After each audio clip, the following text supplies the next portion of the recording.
Yes, that's right. That's right. I mean, oh my gosh, that Thursday, everybody, 4 p.m. We're gonna have Jason Sean Alexander on the show. Come get some live. Hey guys, what's 4 going p.m. on? This is your girl Black Whoa, Star. hello.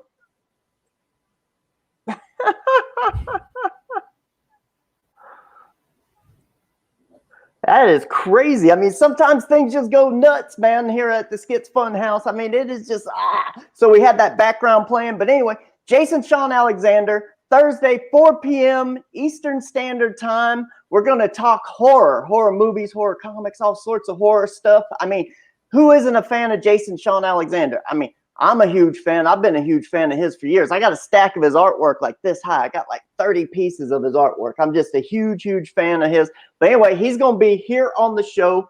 So come check it out Thursday. But today, I mean, who do we got today?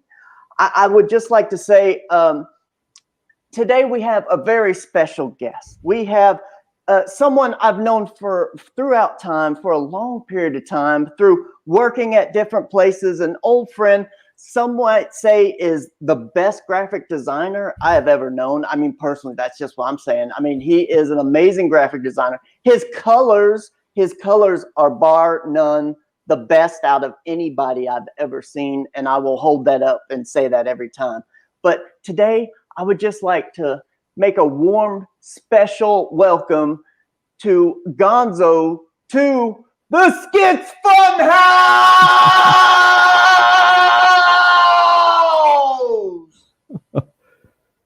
Hey, Michael.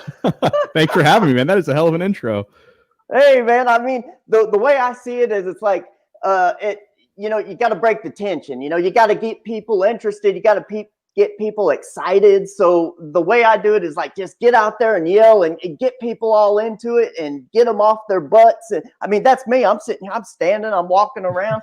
I'm that type of person that needs to just get that energy, because if I don't bring the energy, if you don't bring the energy, no one else really cares about your book, So you got to bring that. You got to be excited about it. Oh yeah, so, I've done enough of these where everyone's like half asleep talking. So I'll match your energy, man. I can get up there for sure. I know you can, man. I mean, if you're anything, we haven't talked in a long time. We haven't had a conversation in a while. But I mean, from what I remember, I mean, you could talk anyone under the table. I mean, you could always bring that energy. You're always excited about something. So let me ask you, how's it been? I haven't seen you in years. How are you doing? I'm doing all right, man. I think we ran into each other in San Diego like maybe 8 years ago or something. So when we haven't worked together in like 10 years, 12 years now, something like that. Like, I know. I think been a while. And then I saw you, I think, a couple more times after that, but then you moved.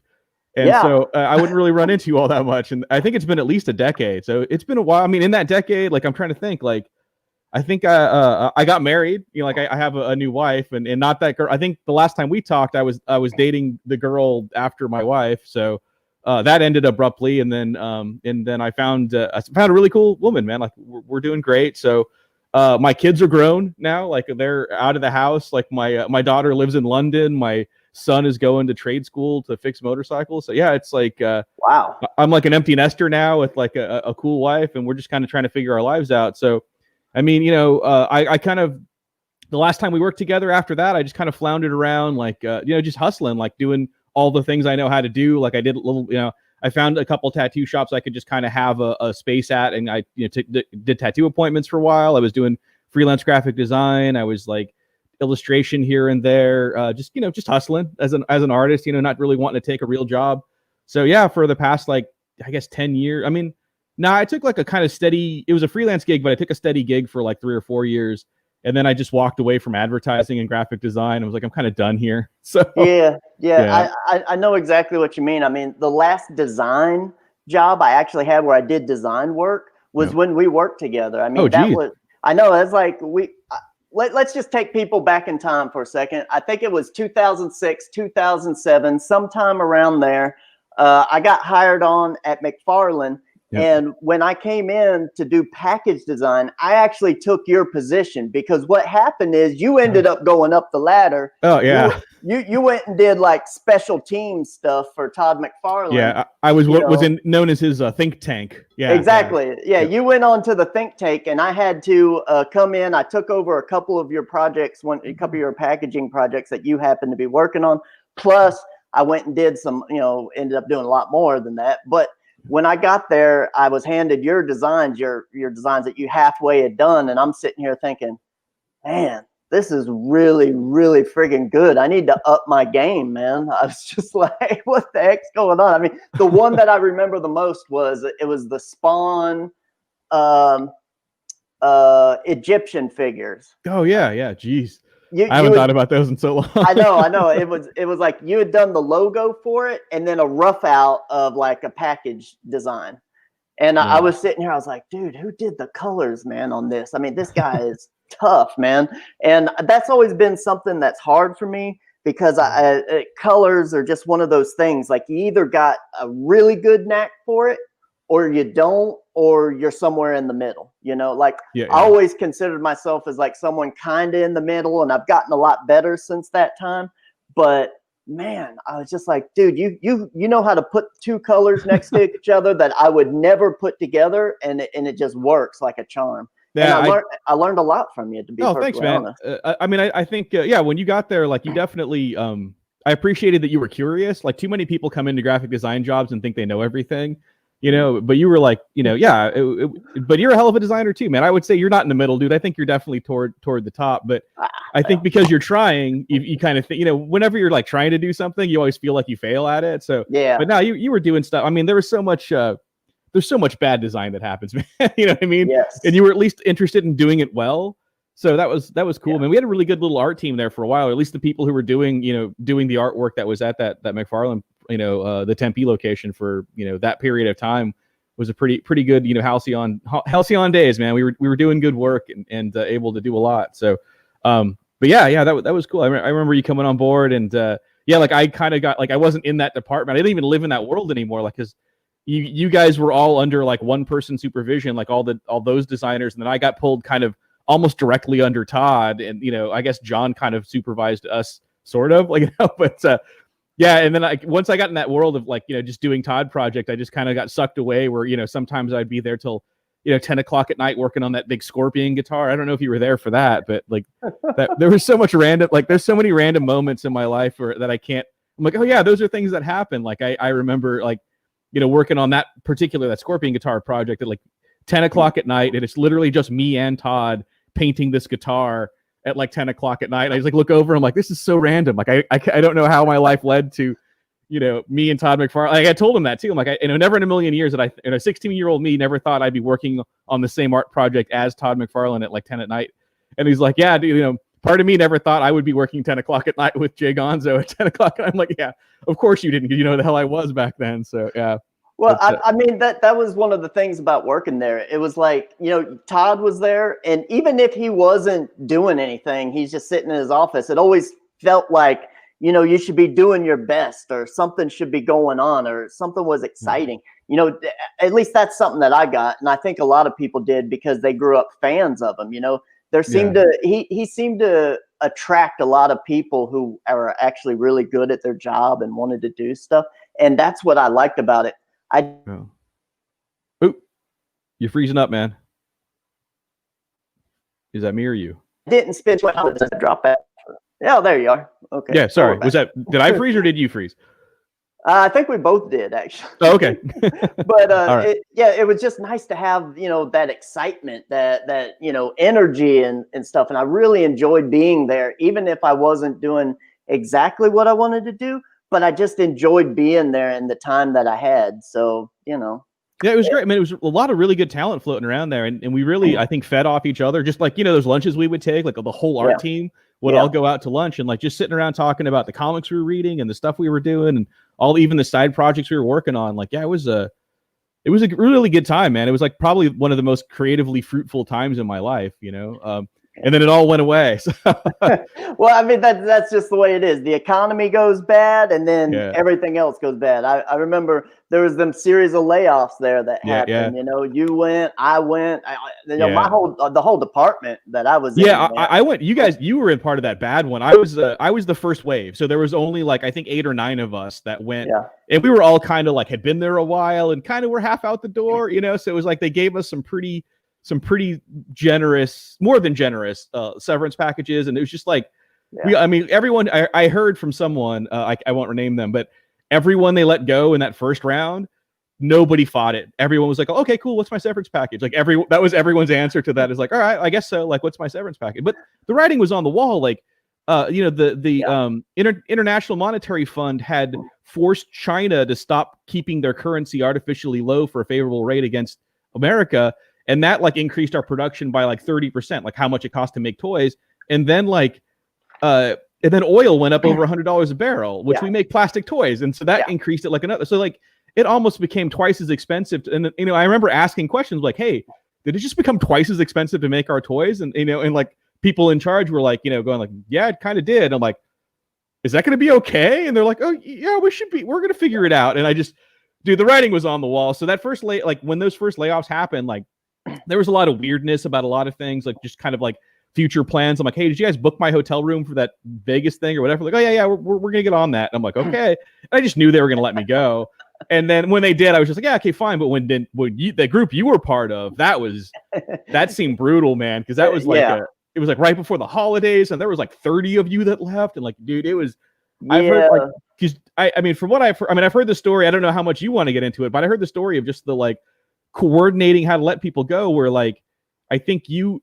From what I hear, you're like you left and then came, or no, you left and the guy who drove home then came back to then get let go, right? Isn't that how that happened? What happened is we were carpooling because we lived right next to each other, and I went and got him. It was like 8 o'clock or 9 o'clock in the morning. I got let go, and so I was like, hey, dude, man, I got let go, man. You need to take me home. I don't have my car.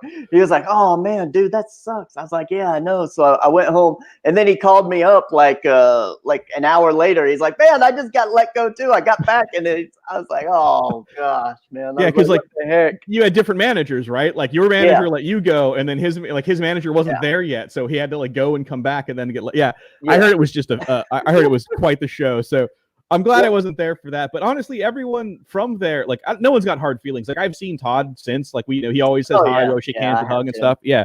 And it's like, and every time I see anybody from there, it's like, you know, we're still crew, you know, like, you know, people will roll into town who don't live here anymore, and we'll all get together and just hang out like the old days. And I don't know, man, like, it seemed like that was kind of the golden era of that company. You know, it was like as big as it got, as many people, you know, we were doing a ton of fun work, and then it just kind of like, I don't know where they're at now. I mean, I hope they're doing great, but it just that's something that I actually wanted to ask you about. I mean, after where I got laid off, I mean, I actually got invited to a few dinners and stuff with them, you know, and seen them. I mean, really, really cool. But I mean, have you actually seen anybody that we used to work with? I mean, there's a few people online, and I ain't gonna mention any names, but I mean, they kind of acted the way they did when they worked there. They don't want to talk to you and don't care about you. Oh yeah. Yeah, there were a few of those, but not many. Of the people we used to hang out with, I still like a lot of people I talk to online, and then I do see a few of them, you know, like I don't know whose name I can say. You know, one of them moved away. So I was actually just texting him this morning because we were talking sports stuff. So you can imagine who I was talking to. And then, you know, the other guy I used to work in the web department with, like he and I still hang out on occasion. You know, we do text back and forth. The guy who was my supervisor at one point in time, like we talk, you know, online, and we'll see each other at conventions and stuff because we end up doing a lot of the same conventions. Yeah, I mean, I see, you know, maybe 30% of the people who used to be there, at least somewhat, you know, especially like at PhoenixCon and stuff, like, you know, we'll hang out and we're all good. But, yeah, you know, as far as like close friends, I really only have like two or three of them that I, you know, took out, you know, and then 2 of those people like live out of state. So it's hard for me to see them. But if I'm in their area or around them, like, yeah, we're grabbing lunch for sure. But, yeah, I mean, you know, I think, it's a pretty tight-knit group. I know a lot, you know, everyone kind of keeps in touch, but we all kind of like blew off into the wind, you know, like a bunch of them went to Seattle for a while. I know, man. I mean, it was just crazy. Like everyone just kind of scattered real quick. But Yeah. Let's talk about talking about people. Keep in touch with people. Let's talk to people in the chat. I mean, we got a bunch of people saying hello and stuff in the chat. Let's let's say hello to some of these people. Now we got VIP. VIP's always here, man. Love VIP. Black Star 13. That's my wife, Black Star. Nice. Rick Saylor, man, you're always here. We really appreciate you for being here, man. That's awesome, awesome, awesome. We got Burst Films in the house. We got Mandible Smasher. Love you, Mandible Smasher. You're one of our biggest people who support us. We really love you. We love you out there. Xevious is here. He's a big fan of the show. We love Xevious. He actually played for a band that opened for Skinny Puppy once, which hell yeah. blew my mind. I was like, whoa, that's awesome. So and then we got Switchblade Kitty is in here. And of course, my wife is handling everything in the chat, saying hello, posting up stuff, everything for us. We really do appreciate that. Is Gonzo going to the LA Comic-Con in December that was sanctioned to open up? I think I just heard about that. I have no plans to. If they invite me, I think I'll. Right at this point, I'm kind of just gauging what people are doing as far as events go. Like how they're handling like masks and letting people in and what have you. I mean, if it's just but it's LA, so it's got to be like as strict an event as possible. So, I mean, if they invite me, I definitely will go. So is the LA Comic-Con an invite only type situation? Is that is it one of those? No, I think you have to apply, but I think at this point they're probably down so many vendors they'll probably reach out to people, because like everybody just like cleared their schedule. So I mean, I don't know what's like next for me. Like I even when it started, when people were like dropping out of C2E2 and stuff, I'm like, yeah, I'll go as long as people are being careful. And then the world shut down. So at this point I'm just kind of like I'm trying to see what people are doing, and I don't know that I would get like if a con happened in Arizona where they were just like, yeah, it's just whatever you want to do, and it was just 20,000 people without masks on, I'm probably not going to do that. But if it's like, if they require masks, if they keep some kind of social distancing, if they have sane things in place to kind of like make it safe for everyone, like I'll get involved. But I got my mask. I'm ready to go, man. I mean, this right here is the Skits Crazy Craft mask. You get this with the campaign. This was one of the stretch tiers once you get to 16K. We did. Well, what I'm doing is I'm actually doing a little outline on the Gemini mailer, so you can just cut it out and paint it however you want. So that's cool. The Skits Crazy Craft mask right there. Yeah, I wish my masks were easier to make than that. I do. I have seen your mask.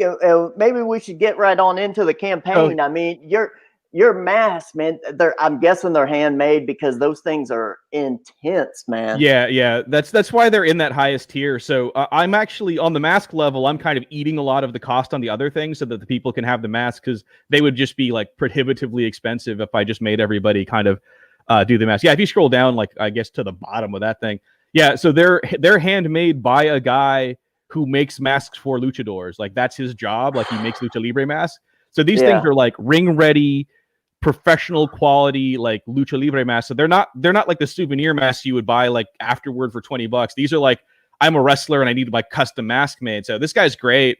It's a wrestler named Vega.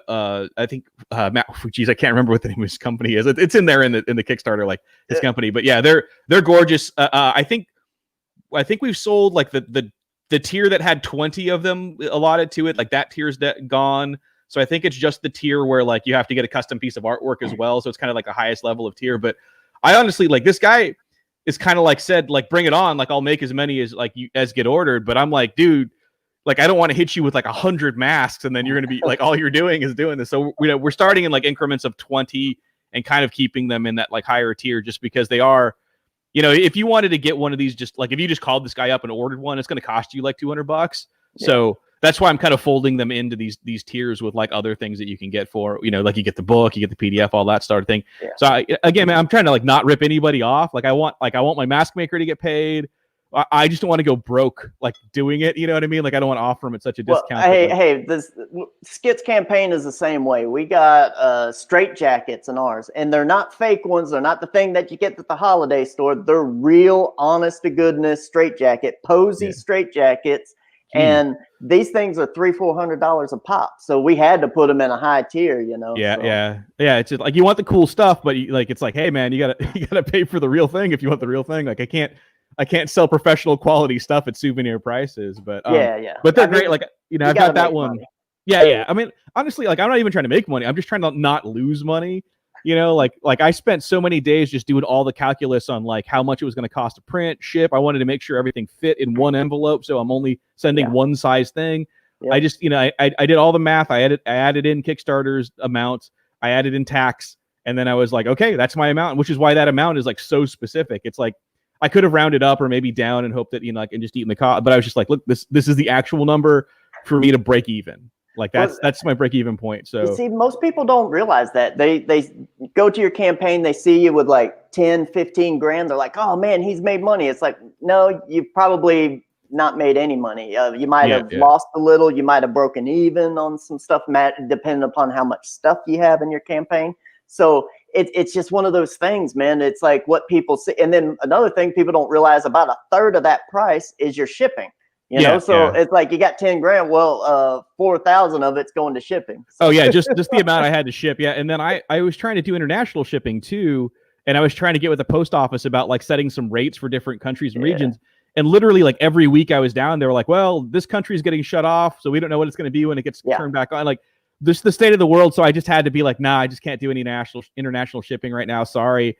You know, I've had a lot, like I talk about it in the video, and I do, you know, but I've had a lot of people message me like, hey, can I get it in Mexico, or can I get it in, you know, in England? And I'm just like, right now, no, I'm just sorry. Cause like, you know, I don't even know what, I don't even know what the rate is. Like, I know the last thing I sent to England cost me like $45, but that doesn't mean that when I go today to try to send it, it's going to be $45. It could be like, you know, 52, or I could be like slightly over some weight limit, and now it's like $60, and then now I'm losing $20 every time I send something to England. So I had to kind of just, you know, say like, sorry, this time it's got to be like, you know, America only. You know, I hate to be that guy, but it's like it's all I can really guarantee right now.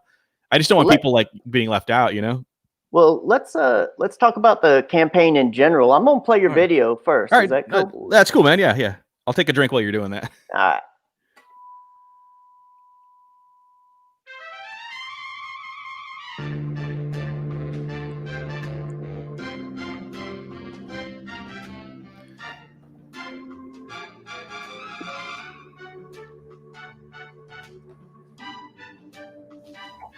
Hi, Jay Gonzo here. Thanks for taking this time to consider my Kickstarter.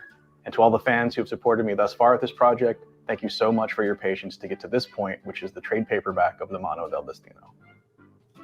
Mano del Destino is a 6-issue limited series comic book written and drawn by me and published over the last several years.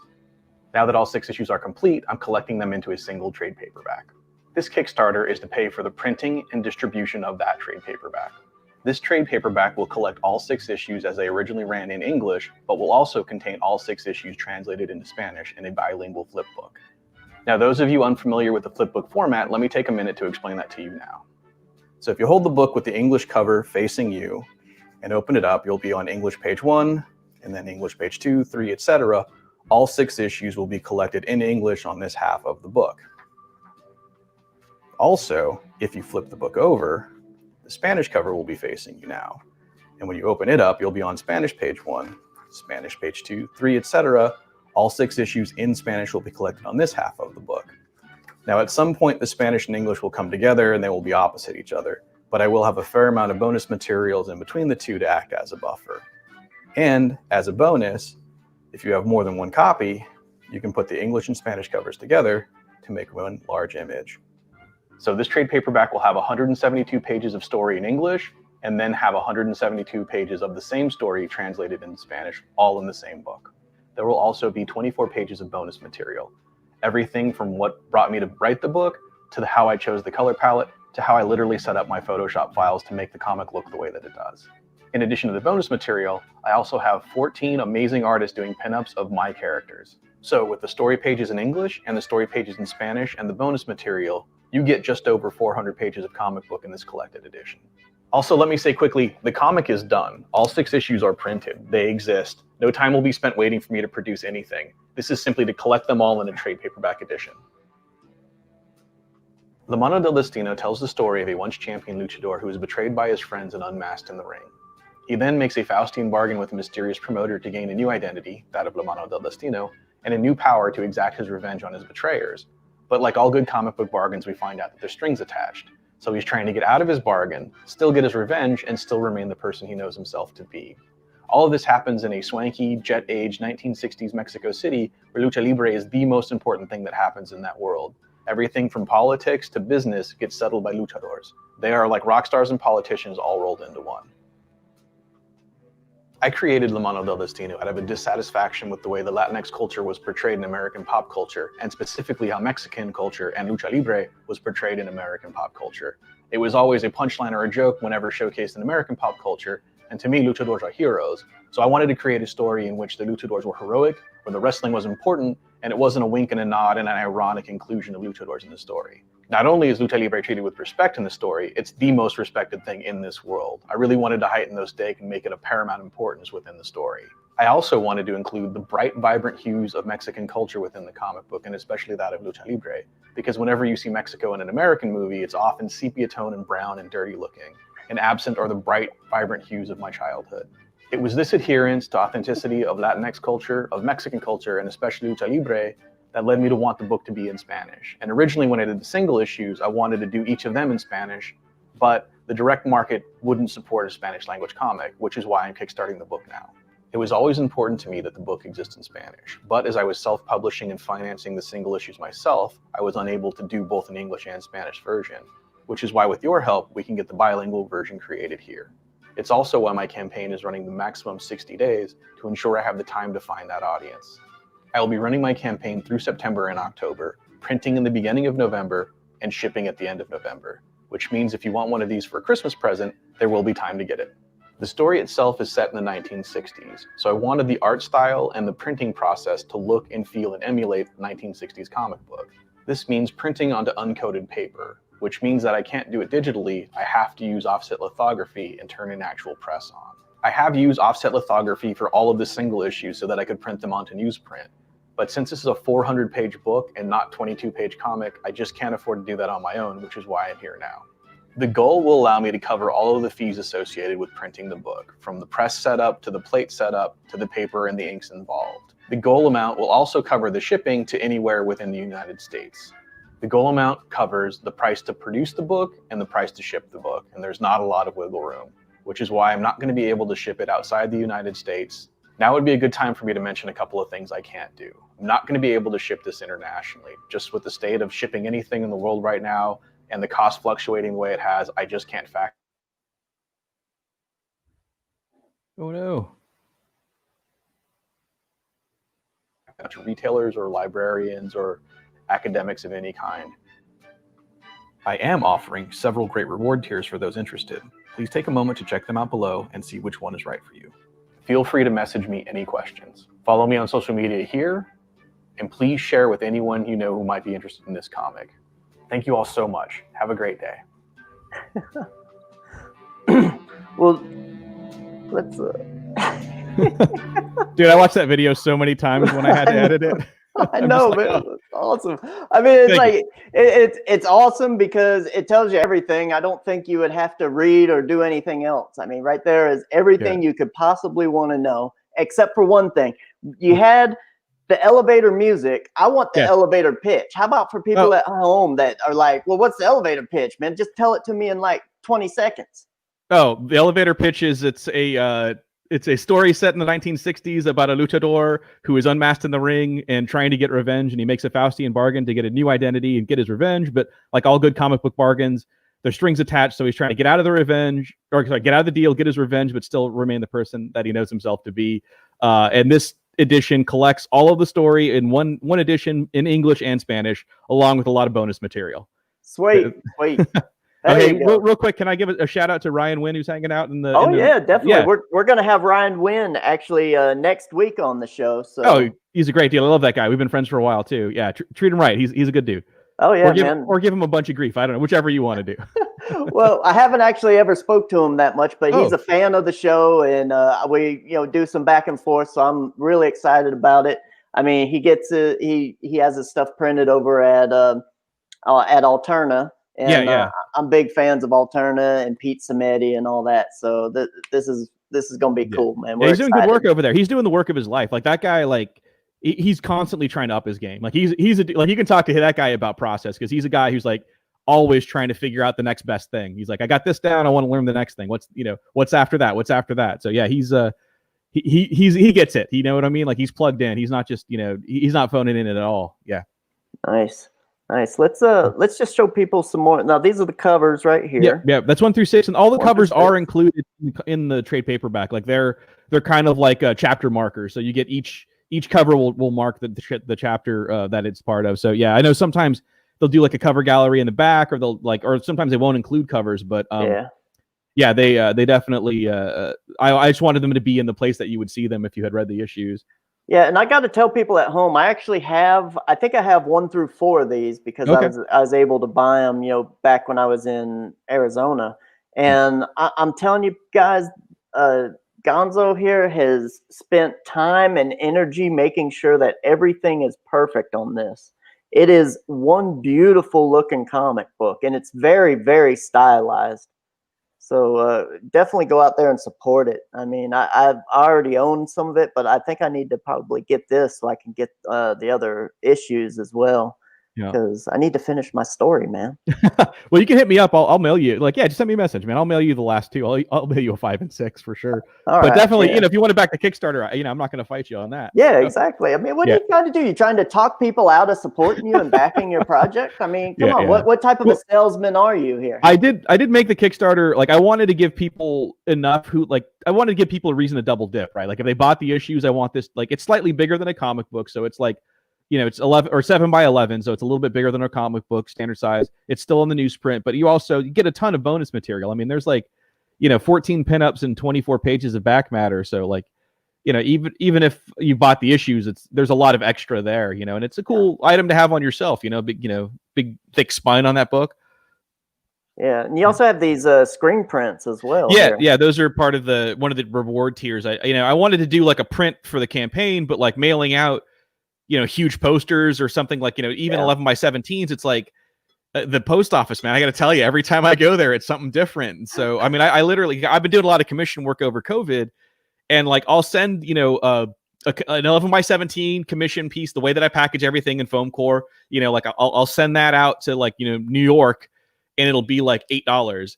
And then I'll go to send it to New Jersey, and it's $15. And I'm like, what happened here? What is going on? And it just, every day it's just a different price. I'm expecting I never know what to expect when I go to the post office. So I was just like, look, what fits in a flat rate envelope? What can I do that fits in the straight up flat rate envelope?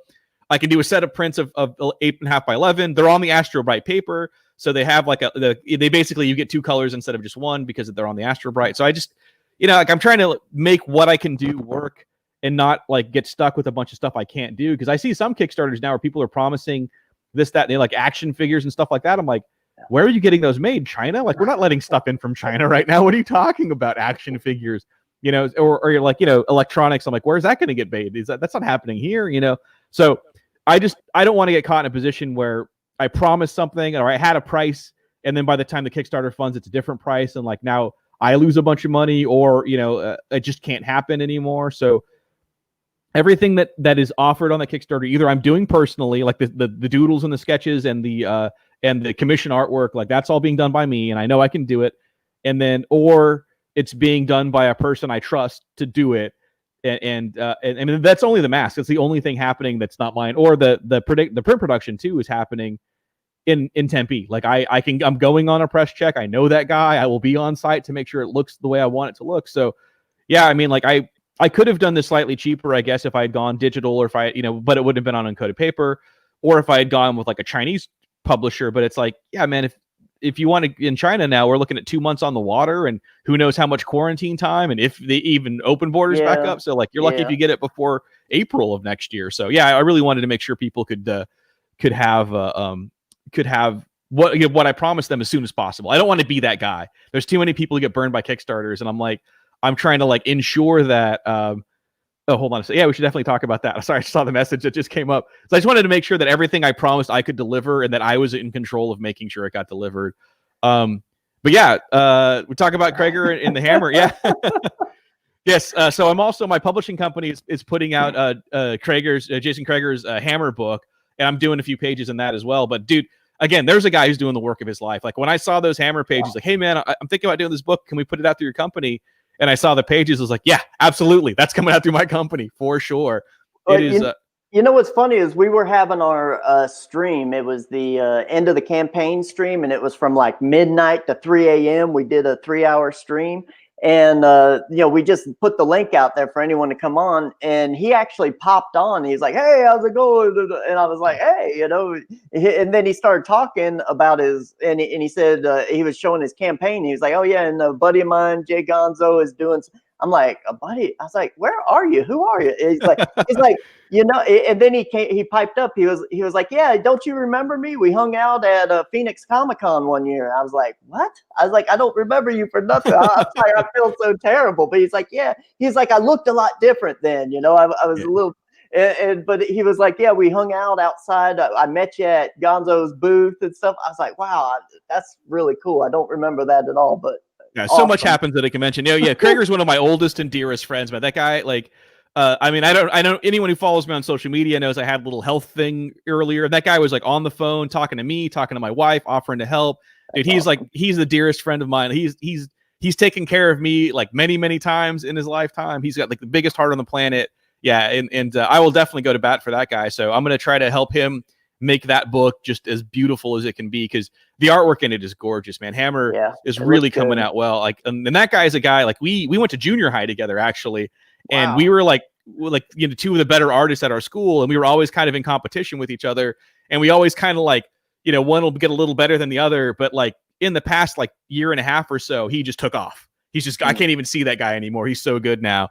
And yeah, hopefully, I mean, he's doing a pinup for the book, so you know that thing will be dope. But yeah, so he's going to be in my book. I'm going to be in his book. But yeah, that guy's great, and he's doing the work of his life. I can't tell you how good he used to be, and then tell you like this is even better than that. The stuff that's happening now. I got to tell you, I really enjoyed his sculptures. You know, he was showing off his sculptures. I was like, dude, man, those are really sweet. I mean, you know, and he was like, yeah, you know, I'm doing these all by hand, and I was like, man, those. And it seemed like he was selling them really cheap for what they were. And I was like, dude, man, you need to up the price on these things. These are like really nice sculpts and stuff. You know? He did a Mano for me that I had for a while, but those are gone. There were these little busts that looked like they were little. I painted them all gold, so they look like the Shakespeare head that was on Batman's desk. You know, like when he had like to go to the Batcave, like they look like that, but it was La Mano del Destino, and it was like him in his suit with the mask on. And they were great, yeah. And I had those, and you know, again, it's like he and I are both of the mindset, like we just priced them to sell, like you know what I mean. Like we don't really want to. I never want to just make a bunch of money. I just want them to like get out in the world, like you know. I don't want everyone to like hem and haw and have to make a huge decision about like how much like my comics cost or how much my t-shirts are $20, my prints are like 20 or 50 or whatever. Like they're never, you know, like a whole lot. And then like you know, my comics are, you know, they're $3.50 a comic. You know, like people are like, you know, independent comic guys will do like an 18-page black and white comic and sell it for $5, and I'm like, it's like a 22-page full color comic for $3.50, you know, like. So I want everything to be like a non-decision for people to like look at it, think it's cool, and then go, oh, how much? You know, like a 400-page book for $35 is not a lot of money. Yeah. So I mean, I definitely could have. Yeah, go ahead. It's definitely going to be one of those nice ones. I think it'll be really cool, and I exceptionally like the idea of flipping it and being able to have the Spanish on the other side. I mean, that's really cool because, as you said, you know, it's hard to get Spanish stuff actually printed and distributed. I don't know why that is. You know? Yeah, I don't know why. I mean, so much of this country speaks Spanish, but like I got an article written about me in the Arizona Republic here, and one of the quotes that I talked about that, how the direct market just isn't built to, and it's not their fault. They're just the direct market is just so like volition now. It's just doing what it used to do. Like it doesn't know really how to change anymore. And but I mean, we'll see what happens now that DC doesn't deal with Diamond. But you know that might be one of those things like Marvel. You know, they go away for a couple of years and then they come back. I mean, who knows? But I mean, so I don't blame them. I'm figuring out a way to kind of go to an audience that's not being served by them. So like, I'm not taking money out of their hands. Like they just would have never got this money because they're not talking to these people. But in that article though that they wrote about me, they actually talked to Diamond and they talked to a few comic shop owners and the guy who owns All About Books or owned All About Books and Comics was like, yeah, man, like I get a I get a Diamond catalog every month that has like 20 pages of Japanese comics in Japanese. Yeah, exactly. Why the hell aren't you guys doing Spanish language comics? You know? Well, the reason why is because manga outsells comics, American comics, like 10-1 or something like that. I mean, that's, yeah. I mean, let's be honest. Manga sells way more than American comics. I've heard that is. I mean, it does in Japan. I heard that in America the numbers have actually gone down a lot. But I honestly, who knows? I don't know that Diamond releases numbers or who's looking at those things. But Diamond's numbers would be incomplete anyway, because I think a majority of that stuff gets sold at like Books A Million, Barnes and Nobles, places like that. And Amazon nowadays and that sort of thing. So, exactly. So it's hard to say like what would and wouldn't work. I just know that like there's a huge underserved market. What was that? Someone said that they have a bilingual comic that just got. 6x6 Comics, man. They've been on the channel. We've been on theirs. They're awesome. They have a bilingual comic. They're out of El Paso, Texas. Right on. Yeah.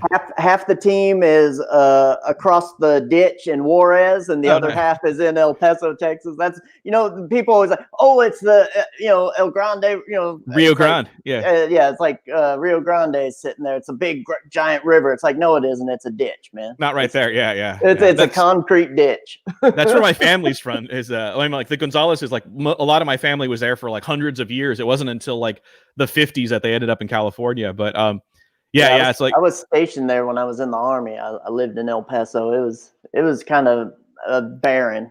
Yeah, I was going to say, do you have a drinking problem? Like, because that seems like that's all the military all they do. Yeah, that's exactly. all they do. Everyone I know who like got shipped out to El Paso is like, that was so they could get a drinking problem. But I've never drank in my entire life. So that's right. Yeah. It's like they all my buddies and stuff, they were always, but I just it's built up a lot since the last time I was there. But the last time I spent any serious time there, it's definitely grown from the days. Like I remember the first time I cut through there, I'm like, oh, this is where our family's from, huh? Like it was pretty rough, but it's got a little better. But we literally were just happened to be on the right side, when the border got drawn. Yeah. And like literally like my great grandparents' house is like, I have my great grandmother's green card because she was actually born in Juarez, or I think she was born in Chihuahua, but she married a guy who was born in America, but he was only like the street address. Like you could throw a rock from their house and hit the Rio Grande. Like that's how close they are. They're like literally 7 houses from the river. I'm like, whoa, we just barely became Americans. So, it's like I'd always see my buddies. They'd be like, oh, we're going over for the day to and stuff. And I'd go up to the creek there, the ditch, and I'd look across, and it just looked like old burnt out buildings and stuff. And I'm like, dude, I don't want to go over there. That doesn't look like fun to me. I mean, it's a third world country, and it looks like it's been it's like a demilitarized zone. Is what it looks like. I don't know when you were there, but it has gotten it's a lot different. But it was 2000, 2001 when I was there. So. The first time I drove through there, or actually after it being a kid, but the first time I drove through there, as an adult driving through there, when I drove through, it was like during the day, and like to my left is all El Paso. It's like a city all the way to the river. To my right is Juarez. It's a city all the way to the river. I'm like, oh, cool. It's like just huge one big metroplex. Yeah. And then on the way back to California, I went at night, and it was like there was lights to the river and then just darkness to the other side. It was just completely like there's like 4 street lights on over there. It's like, oh, okay, there's the difference you can see, But no, man, I love El Paso. I got much love for that place. I was supposed to do a convention there this year there were so many conventions that just never happened. This was supposed to be my big victory tour. I had a book through Top Cow that came out this year. I had didn't see that. What's that? It was called La Voz de Mayo Tatarambo. It's a biography of a civil rights leader in Tucson, Arizona in like the 60s and 70s. It was the guy who wrote it. Like I didn't do everything on it. I just did the artwork on it. But the guy who wrote, like I did the pencils, inks, and colors, and someone else lettered it, and then Henry Barajas wrote it. It's Henry Barajas's his great grandfather was this like huge civil rights leader in Tucson in the 60s and 70s that like he got the Yaqui tribe recognized by the federal government, and so it's just like it's a graphic novel. Top Cow put out the graphic novel, but we put out 3 issues that kickstarted to kind of get it together before we did the graphic novel, and it was a great project. And Top Cow was great to me. And then so this year was going to be like, that came out in November, and then literally like a month later, or no, that came out in October. And then a month later in November, issue 6 of Mano came out. It's like, cool. Like 2020 is going to be a victory tour for Gonzo, man. We're just going to take around these 2 books that I did. Like I could, I would be there. I was going to go to cons and just kind of be in my own space doing Mano stuff, but then heading over to Top Cow, do signings on occasion. for the Voz de Mayo, and like this was to be it for me. And then the world happened. So I reshuffled. I got out as many issue 6s as I could, and then it's like I should just do a trade paperback. While everyone's home and on their computer, I'll do a Kickstarter that they can check out. I know, man. Everyone can be home and buy this stuff, look at it, do stuff. I mean, that's the one good thing about what we're doing right now is you can do it from home. I mean, that's why I moved from Arizona, from Phoenix to the South, because I was like, well, I'm not working in Phoenix necessarily. I'm just kind of living there. It's like I can do this anywhere I live, So I just decided to live someplace that I'm more home in the South. That's just my place. And also, it's a lot cheaper to live here. Let's be honest. Ooh, I want to answer this question. Oh yeah, for sure, man. Arizona is not the price. Yeah, I want to answer this question about what tacos are better, LA, El Paso, or AZ, or Juarez. Oh man, I'm gonna say LA, just because LA has like a variety of tacos. I think it depends on what you want. You know what I mean? Like if you're looking for like El Pastor or carne asada, like if you want like a good variety, LA, you can't do better than Los Angeles. But if you want like the best El Pastor tacos in town, like you gotta, there's a place. Well, it's a food truck that just doesn't exist anymore. Like they had a place they would go to, but it was in Arizona, so it used to be here. If you want like a good like shrimp taco or like fish taco, like the best fish tacos I've ever had are at Two Hippies downtown Phoenix. Like, and that's the Two Hippies Beach House in downtown Phoenix is the best fried fish tacos you're ever gonna have. Yeah, that's good. Yeah, that's from a dude who grew up next to the beach and ate fish tacos that were probably those fish were maybe alive earlier that day. So it's whenever anyone asks me like the Mexican food question, I'm like, what do you want? Like, you want a burrito? You want taco? Like, 'cause there's like 5 different places I'll take you. Like, you want a torta? I'll take you to El Rey Torta. You want, if you want like enchiladas, I'm going to take you to a different place. If you want tacos, I'll take, and then if you want tacos, that's a whole conversation. Like, what do you want? Like a taco wise, So, you want a Sonoran dog? I know, we have to wait till 7:00 till the food truck opens up. So, dude, the Sonoran dogs are fantastic, man. There's a place down in Tucson I'd go to, man, and get them, man. They were fantastic. Dude, that place, it won a Beard Award for its, for the Sonoran dogs. That place is Ganelo Guero. They had one in Phoenix for a minute, and it was great. They were a little far, but like during COVID, they shut down. So now there's only the ones in Tucson. There's like 2 or 3 in Tucson.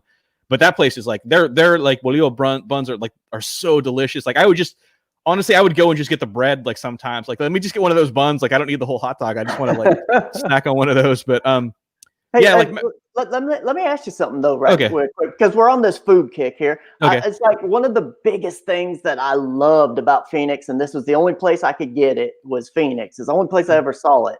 Was the Chinese Mexican, the Chino Bandito. Chino Bandito, dude. I love that place. I love that place. And whenever I'd have friends or family come into town, I'd take them there, and a lot of people always talk bad about it. Like, I don't want it. It's like, well, have you even been there? I mean, this place was amazing.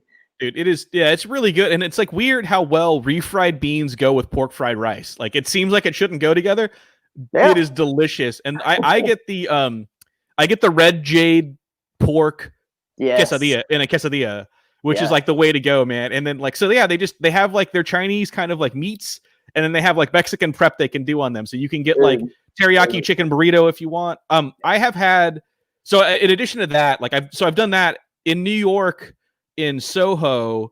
There's a little like a little plaza like shop where you go in and there's like a bunch of different stalls for different food vendors, like there'll be like 19, 20 of them, in Soho. And one of those had, it had a Japanese Mexican food like mashup place. Nice. And I got some like sushi tacos there that were delicious, man. It was fantastic. I don't know the name. It's like, it's in Soho. It's right beneath the Skyline. I don't know if you've been to New York recently. They've got that Skyline Park that like it's been a couple years. Yeah. So if you get off the Skyline at Soho, find that little food market. It's across from a Blue Bottle Coffee. And it's and go get the Japanese Mexican like mix up or fusion there. It's fantastic. But I don't mind, like I'm not a purist. I'll do Korean tacos. Like I'm not scared of it. I mean, I don't think of it. It's not Mexican food anymore. I'll try anything. I don't care. I'll eat anything. My wife will attest to that. I don't care. But I'm a Mexican dude. Like I do things like that where I'll have leftover, Greek food and I'll make a burrito out of it, or I'll have leftover, I'll have leftover Chinese food and make a quesadilla out of it. Like I that's what we do. You know what I mean? Yeah, Like, so, exactly. like I have no problem. Like, just I'll take whatever food and, just like you can make a pizza out of everything, you can make a burrito out of anything. It doesn't, I'm not a purist. It doesn't have to be carne asada or whatever, so. But, hey, I'm all about experimentation. I experiment with my art. I experiment with my food. I mean, that's just the way I am, So let me just ask you this quick thing though. Like, okay. I've always wanted to ask you this, and I can't remember if I ever have. But how long does it take you to do a page? Because your pages are very tedious, meticulous looking things. I can get a page. Start the color all the way through. Yeah, start to finish. I can, if I know what I'm doing, probably a full day. Like I could do a page in a day. Like I could pencil, ink, color, letter, and I've done more than that in a day. But like for quality, I would say I could do a page a day. But I'm weird in that I do everything in steps, and I do all of it. Like I thumbnail the entire book, like before I even start penciling. And in my thumbnails, I do all 22 pages on a single 8.5 by 11 sheet of paper, so I can see all 22 pages together. So I can see the rhythm of the book. I can see like, oh, there's a big fight scene here. There's kind of a lull here. There's some talking heads here, and that way I don't put pagination together.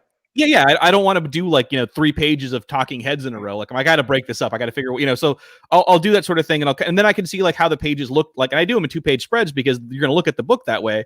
So I want to make sure that the pages work well together, and that's like my roadmap. And then when I'm done with all of my thumbnailing, and that'll take a few hours to maybe a day, and then I start penciling, and I pencil the entire book. I start with page 1, I work towards page 22, and I pencil the book. Then I ink the book. I start with page 1, I work my way to page 22, and then I do the same thing with coloring and the same thing with lettering, and I do that with everything. Like I just do like one step, then the other, then the other, then the other. And I know some guys who will be like, I'm going to pencil and ink this page, and I'm going to go back and pencil this, and then I'm going to color this, and then I'm going to do that. And I'm like, I can't jump around that way. Like I just need to kind of like do everything. And like when I pencil, I start upper left and I work my way to the lower right.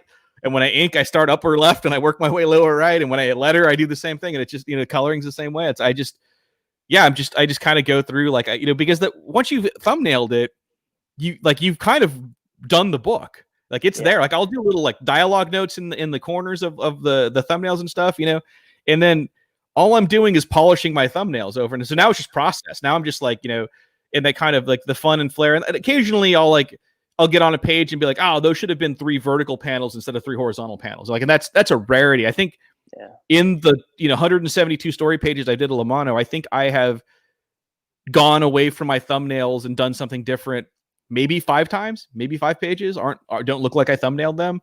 Occasionally I'll have to like flip something because it doesn't make sense. I'm like, oh, that needed to be on the left and not the right. And so that one page, I'll pencil it just the way I drew, like I thumbnailed it, but then before I ink it, I'll flip the pencils over and then ink them the other way, but we got a question here. Okay. What do we got? Who's the printer for the book? Can you say?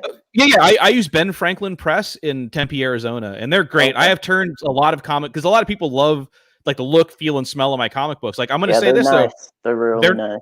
The printer is not cheap. Like they're not, if you look for cheap printers in Phoenix, like they're not going to come up, but their quality, they know what they're doing, and they're efficient. If they tell you they're going to have you a book by Friday, chances are Thursday or afternoon they're going to call you. Like they're never late. They always do what they're going to say. They loop you in on anything that needs to, like if there's any kind of issue, they'll be like, hey, we got proofs for you to come check out. We have some issues. You want to, can you come see this? What have you? Yeah, I mean they're the best printers. I mean, I spent 25 years in doing graphic design in Phoenix and for companies. So I got to work with tons of printers around town. And those are the guys who always did the best work. They were never the cheapest. So a lot of times we didn't give them our business because our clients were like, nah, we don't want to pay that much. We want to pay this amount, So, but I was like, whenever I got a quote, like, when I was a creative director at an ad agency, whenever I needed to quote a job out, they were always in the mix. I was always like, hey, let's get Ben Franklin in on this. Like, at least give him the shot to kind of come close to a price, because I'd love to work with them because I love their quality. So yeah, I've been going with Ben Franklin from the get-go, and those guys are great. Well, it's always good to have people that you can trust and rely on. It may not be the cheapest, but sometimes you just want reliability and quality, and that's one of the big things. And we just wanted to say hello to Wise Guys Entertainment. Big fan of the show. Go on over there and check out his show. Yeah, really, really nice guy. We call him Wheezy. I mean, when we first saw it, we were like, "Is this Wise Guy? Wheezy, Whizgiz?" But it's Wise Guys Entertainment. We love Wheezy, so go on over there and check him out. You know, we really appreciate him for being here in the chat. But yeah, thanks for dropping by. Okay. So yeah, you know, it's just been it's you know, we usually wrap this up at about an hour. So you know, want to wind this down, but you know, I just wanted to say, man, it was really great catching up with you. We got to do this again because I feel like I got a lot more stuff I need to talk to you about. But yeah, we didn't even really get into it. You know, we were talking about the book and stuff like that. But we'll definitely do it again really soon. But for people who are really interested in your book, why don't you do one final pitch to get them to, you know, interested in buying this thing for you? Well, there's all my social media, so you can follow me at those places. I would say go watch the video because it kind of explains everything. Go to the Kickstarter. Like I mean, like you said, like I do everything. But if you like Lucha Libre, if you like Silver Age comics, if you like comic books that are fun, this is the comic for you, man. I wanted to get the wrestling right. I wanted to get the comic book part of it right. I wanted to do, you know, dumb, fun comics that aren't like grim and gritty. And like, I'm so over like what comics have become that like, this is my love letter to like everything I love about like a lot of different pop culture, you know, things. So check it out. You know, yeah, honestly, man, just go to the Kickstarter, check out the video, check out the page. If that's not enough to convince you, then you're probably not going to be sold. You know, like that's my big I got to tell people, man, it's like this book is really, really beautiful. I mean, you're looking at just this little bit right here where you got half a luchador's face. I mean, look at the colors on that. Look at the detail in that. I mean, he's got a style that's definitely different, but it really pops and it zings, and you're not going to find anything that's got, you know, as much love into it, in my opinion, is what you're doing right here, you know, because it does take you a while to get them out. You know, you're working on it, you're doing your thing, but these things are just fantastic, you know, and I've bought them in the past, and I would suggest anyone out there listening to definitely go check this out. It's a beautiful looking book. Oh, right on. Thank you. Hold on a sec. I want to. What did Black Star? What lucha show did she work on in LA? Was it the Lucha Underground? Man. I have no idea. All I can think of is well, there was the actual Lucha Libre show in LA would probably be Lucha Underground, but there were a couple cartoons like Mucha Lucha came out, and then El Tigre, you know, came out of L. I don't know if El Tigre was done in the Nickelodeon LA offices or their other offices, but yeah, I don't know. I mean, she lived out there for 15 years, and oh, nice. Is she from there? No, she's from Florida originally. Oh, okay. Actually, me and her were born not too far from one another in Florida. Gotcha. So, yeah, we're both Florida people. There you go. Yeah, Lucha Underground was great, man. Like that show. That show had so many good wrestlers, like kind of like, you know, dudes who were just below like being big time WWE stars, and they did a lot for wrestling. Like the wrestling in that show was like really important to the show, and the show part was also very kind of fun. But yeah, they did a smart move where they didn't really try to compete with WWE. What they were doing, they did like a whole other kind of kayfabe angle to it, and I dug that a lot. I'm kind of sad. Like I knew a lot of people who've worked on that show, and a lot of the wrestlers who worked on the show. And it was kind of sad that it went away, but I also heard some stuff that maybe it was for the better that they weren't like exploiting wrestlers anymore. So, but I dug it, man. It was. That sounds terrible. Yeah. Exploiting the wrestlers. I mean, who does that? I mean, dude, wrestling's only second, maybe only the comic books when it comes to like screwing your freelancers over. So we'll see. But yeah. Well, it is what it is. Anyway, you know, Gonzo, thank you for coming on here, man. This was really, really cool. It was nice touching base with you again. You know, like I said, we'll do it again really soon. I'd like to remind people out there, Thursday, 4 p.m. Eastern Standard Time, we'll be having Jason Sean Alexander come get some live, a little bit of come get some, you know, so come on over and check that out. It's going to be fun. We're going to do horror talk. It's Halloween time, so we got to do that.